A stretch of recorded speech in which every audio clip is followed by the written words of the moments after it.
Hello नमस्कार, welcome to Gargi news India. मैं आस्था शर्मा। तो आइए जानते हैं आज की बड़ी खबरों के बारे में।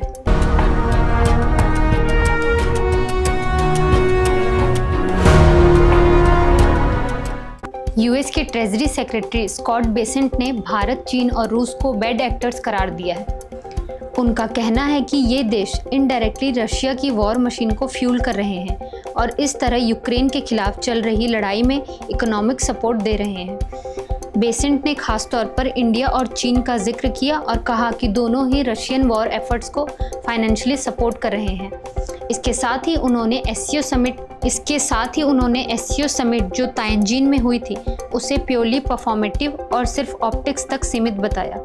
याद रहे, इस समिट के दौरान प्राइम मिनिस्टर नरेंद्र मोदी ने रशियन प्रेसिडेंट पुतिन और चाइनीज प्रेसिडेंट शी जिनपिंग से मुलाकात की थी, जो कि ग्लोबल स्पॉटलाइट में रही।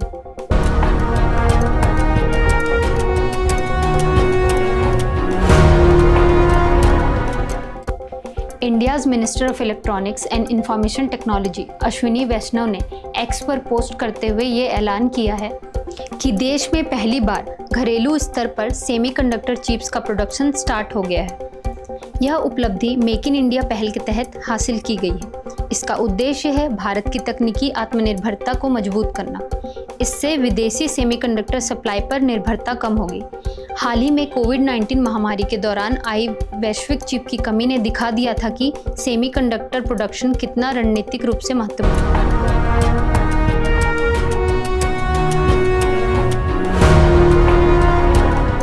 छत्तीसगढ़ ने अप्रैल से जुलाई 2024 के बीच 23,448 करोड़ का जीएसटी कलेक्शन किया, जो अब तक का रिकॉर्ड है। ये अब तक का सबसे बड़ा कलेक्शन माना जा रहा है। नेशनल लेवल पर भी ये ग्रोथ इंडिया के ओवरऑल ट्रेंड के साथ मैच करती है, जहां अप्रैल 2024 में देश का total GST revenue 2.10 lakh crore तक पहुंच गया था। छत्तीसगढ़ के सीएम विष्णुदेव साय, जो 13 दिसंबर 2023 को शपथ लेकर आए थे, उनके लीडरशिप में ट्राइबल डेवलपमेंट और सिक्योरिटी को टॉप प्रायोरिटी दी गई है। उनकी पॉलिसीज ने इकोनॉमिक एक्टिविटीज़ को बूस्ट देने में इम्पॉर्टेंट रोल प्ले किया है।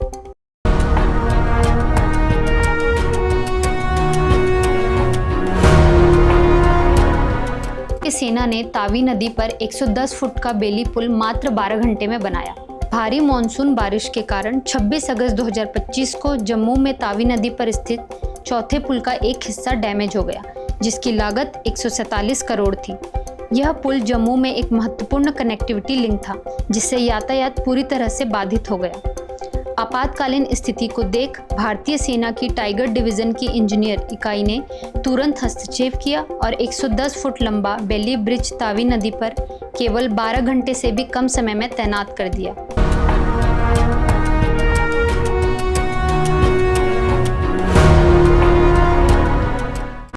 प्राइम मिनिस्टर नरेंद्र मोदी ने एक स्टेटमेंट में कहा कि इंडियन इकोनॉमी ने हर एक्सपेक्टेशन और एस्टिमेट से ज़्यादा परफॉर्म किया है। उन्होंने हाईलाइट किया कि भारत ने चैलेंजेस के बावजूद 7.8% की ग्रोथ अचीव की है। प्राइम मिनिस्टर नरेंद्र मोदी ने इनडायरेक्टली टैरिफ्स पर भी कहा कि ये ग्रोथ इंडिया के इकोनॉमिक सेल्फ इंटरेस्ट की वजह से ड्रिवन है। मतलब भारत ने अपने स्वार्थ और सेल्फ रिलायंट पॉलिसीज़ को फोकस करके इकोनॉमी को मजबूत बनाया है। ये स्टेटमेंट ग्लोबल स्टेज पर एक स्ट्रॉन्ग मैसेज के तौर पर देखा जा रहा है कि इंडिया अपने इकोनॉमिक फंडामेंटल्स पर भरोसा करके ग्रोथ ड्राइव कर रहा है।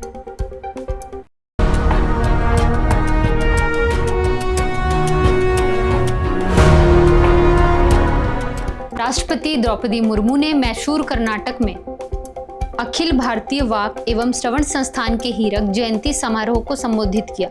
उन्होंने कहा कि संचार विकारों से निपटने के लिए उन्नत श्रवण तकनीकें विकसित करना जरूरी है। राष्ट्रपति ने इस बात पर जोर दिया कि भारत को क्वालिफायर इम्प्लांट उपचार में आत्मनिर्भर बनना होगा।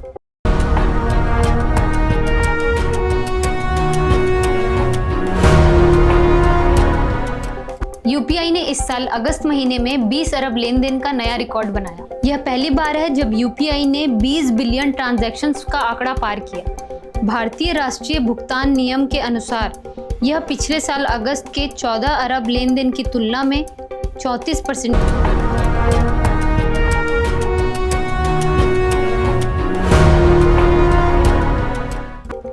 एनडीए उपराष्ट्रपति चुनाव की तैयारियों में जुट गया है, जो 9 सितंबर को होने वाला है। गठबंधन का ध्यान अपने सभी सांसदों की पूरी भागीदारी सुनिश्चित करने पर है। इसी क्रम में प्रधानमंत्री नरेंद्र मोदी 8 सितंबर को एनडीए सांसदों के लिए रात्रि भोज का आयोजन करेंगे।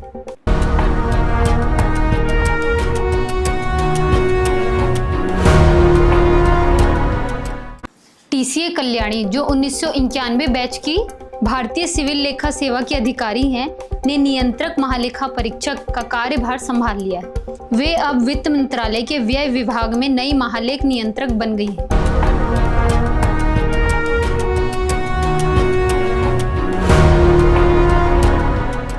केरल सरकार अब एक ऐसा विधेयक पेश करने जा रही है जिससे लीज खेती को कानूनी मान्यता मिल सकेगी। अधिकारियों का मानना है कि यह कदम राज्य के लिए गेम चेंजर साबित होगा, क्योंकि यहाँ बड़ी मात्रा में जमीनें खाली पड़ी रहती हैं।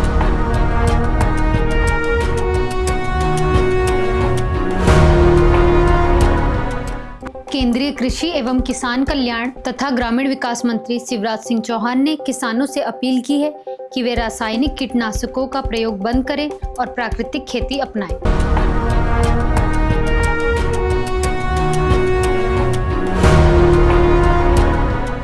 उत्तरी रेलवे ने जम्मू से कटरा के बीच शटल सेवा शुरू कर दी है। इसका उद्देश्य स्थानीय लोगों, फंसे हुए यात्रियों और बहाली कार्य में लगे मजदूरों की आवाजाही को सुगम बनाना है। कटरा मां वैष्णो देवी धाम का आधार शिविर।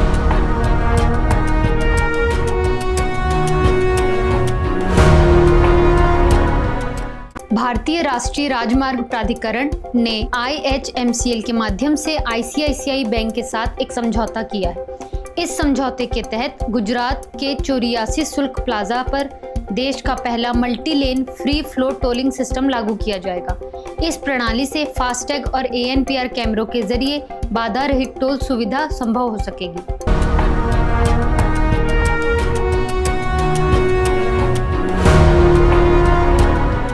ओडिशा ने ग्रीन मोबिलिटी के क्षेत्र में उल्लेखनीय उपलब्धि हासिल की है। राज्य ने 450 इलेक्ट्रिक बसों के साथ देश में 5वां स्थान प्राप्त किया है।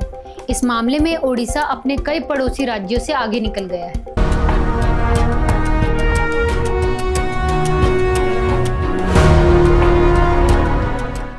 UDI SE+ 2024-25 की रिपोर्ट के अनुसार भारत में स्कूल शिक्षकों की संख्या 1 करोड़ के पार पहुंच गई है।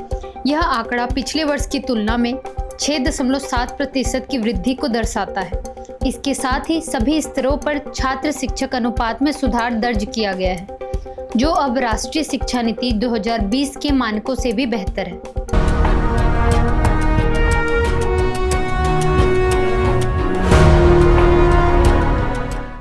भारत ने भूकंपग्रस्त अफगानिस्तान को भेजी मानवीय सहायता। हाल ही में पूर्वी अफगानिस्तान में आए शक्तिशाली भूकंप से 800 से अधिक लोगों की मौत और 3000 से ज्यादा लोग घायल हुए हैं। इस आपदा के मद्देनजर भारत सरकार ने तुरंत राहत सामग्री भेजी, जिसमें 1000 पारिवारिक टेंट्स काबुल भेजे गए और 15 टन खाद्य सामग्री कुन्नर में पहुंचाई गई है। विदेश मंत्री S जयशंकर ने अफगान विदेश मंत्री से बातचीत के दौरान भारत की संवेदना और सहायता की प्रतिबद्धता जाहिर की और कहा कि आगे और राहत सामग्री भेजी जाएगी।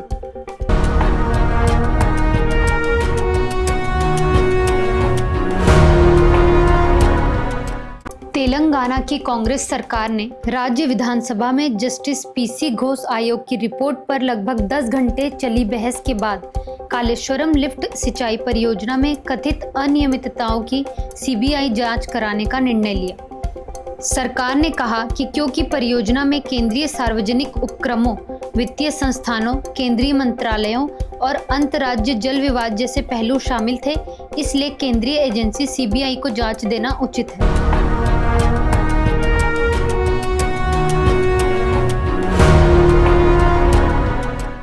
उत्तर भारत में मानसून का कहर जारी है। भारत मौसम विभाग ने दिल्ली NCR, जिसमें नोएडा, गुरुग्राम और गाजियाबाद शामिल है, के लिए भारी बारिश का अलर्ट जारी किया है। इसी बीच हिमाचल प्रदेश, उत्तराखंड में रेड अलर्ट लागू है, जहां अत्यधिक भारी बारिश और अचानक बाढ़ का खतरा जताया गया है।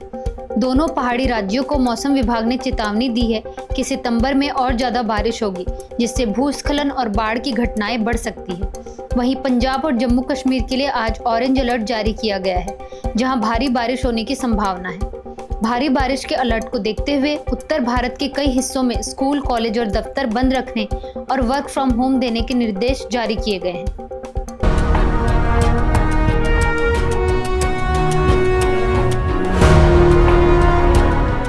मच अवेटेड फिल्म मोगली 2025 की पहली झलक सामने आ गई है और इसने दर्शकों के बीच जबरदस्त उत्साह पैदा कर दिया है। ग्लोबल स्टार रामचरण ने इसका special video the world of Mowgli release किया। वीडियो की शुरुआत नेचुरल स्टार नानी की भावपूर्ण नरेशन से होती है। फिल्म एक नई प्रेम कहानी को दर्शाती है जो शहर की भीड़-भाड़ से दूर जंगल की पृष्ठभूमि में रची गई है।